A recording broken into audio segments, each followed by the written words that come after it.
Pernah nggak sih kalian lihat montir ngeluarin alat kecil kayak penggaris baja atau alat aneh mirip kalkulator? Terus dia bisa langsung bilang, wah ini businya lemah atau tekanan bannya kurang. Kok bisa ya? Emang mereka belajar ilmu sihir atau emang ada alatnya? Jawabannya simple. Mereka pakai alat ukur otomotif. Alat-alat ini adalah senjata utama montir buat nentuin apakah mobil kamu sehat atau perlu perawatan serius.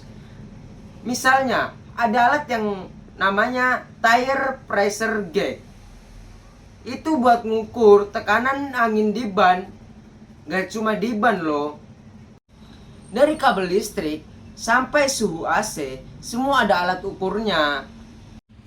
Nah, biar nggak makin penasaran, yuk kita bahas lebih dalam. Alat ukur otomotif itu nggak cuma satu jenis doang. Ada 3 kelompok utama, dan di tiap kelompoknya ada alat-alat yang keren punya fungsi penting. Sini gua kasih tahu. 1. Penggaris baja. Ini contohnya. Alat ukur otomotif yang pertama adalah steel rule atau penggaris baja.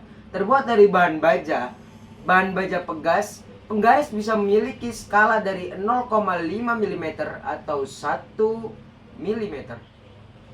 Penggaris besi bentuknya mirip dengan penggaris biasa yang dipakai siswa di kelas, hanya berbeda bahan. Kegunaan alat ukur berupa penggaris baja ini adalah untuk mengukur panjang dari suatu benda. 2. Busur derajat. Ini contohnya. Busur derajat merupakan alat ukur berbentuk setengah lingkaran. Bagian tengah busur derajat dilengkapi sepotong logam lurus, tipis, dan panjang. Dengan adanya logam panjang di tengah, busur derajat bisa digerakkan ke sekeliling titik putarnya. Fungsi busur derajat adalah mengukur besaran sudut dan mengetahui posisi lubang. Combination shade.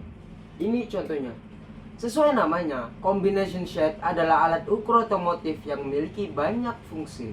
Combination shade terdiri atas beberapa bagian, yakni mata pisau atau aturan bertingkat, kepala persegi, kepala busur derajat, dan kepala tengah. Combination shade digunakan untuk menandai dan atau mengukur suatu benda. Satuan dalam alat ukur otomotif ini adalah inci dan milimeter. 4. Center head. Ini contohnya. Center head merupakan alat ukur yang memungkinkan satu bagian pinggir bilah melewati bagian tengah dari permukaan sudut 90 derajat. Center head digunakan untuk mengukur sudut 45 derajat dan sudut 90 derajat pada mesin atau komponen mobil lainnya. 5. Multimeter. Ini contohnya. Multimeter dapat disebut juga avometer. Alat ukur otomotif ini digunakan untuk mengetahui arus dan tegangan listrik baik AC maupun DC, juga resistensinya. 6. Multimeter digital. Ini contohnya. Multimeter digital memiliki fungsi yang sama dengan multimeter konvensional. Namun, multimeter digital lebih mudah dibaca dan digunakan. 7. Dual tester. Ini contohnya. Dual tester merupakan salah satu alat ukur elektrik dalam bidang otomotif. Alat ukur ini dipakai untuk mengecek titik sudut duel yang dihasilkan sewaktu kontak platina dalam posisi terbuka atau tertutup. 8. Tire pressure gauge. Ini contohnya. Tire pressure gauge adalah alat ukur pneumatik yang digunakan untuk mengukur tekanan udara dalam ban.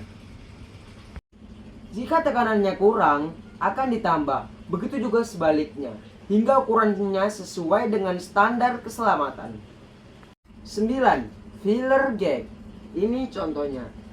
Alat ukur pneumatik ini berfungsi mengukur clearance pada mesin. Selain itu, fungsi lainnya adalah melihat tingkat keausan pada komponen mesin dan transmisi mobil. 10. Manometer AC.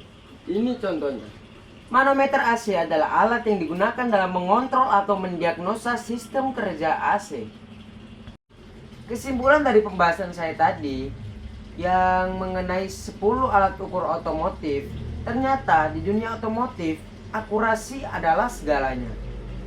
Bukan cuma feeling, tapi data dari alat-alat ukur yang jadi acuan utama. Dari yang bentuknya sederhana kayak penggaris baja, sampai yang canggih kayak multimeter digital, semua punya peran penting. Totalnya ada 10 alat ukur yang kita bahas tadi. Dan semuanya bikin dunia otomotif jadi makin presisi. Jadi, mulai sekarang, respect ya sama alat-alat kecil di bengkel. Karena mereka punya peran besar buat keamanan dan performa kendaraan kita. Demikian video storytelling saya mengenai 10 alat ukur otomotif. Saya Muhammad Arsyad Rizky Darin Putra Mubarok dari kelas 10 TAB. Mohon maaf apabila ada salah kata. Wassalamualaikum warahmatullahi wabarakatuh.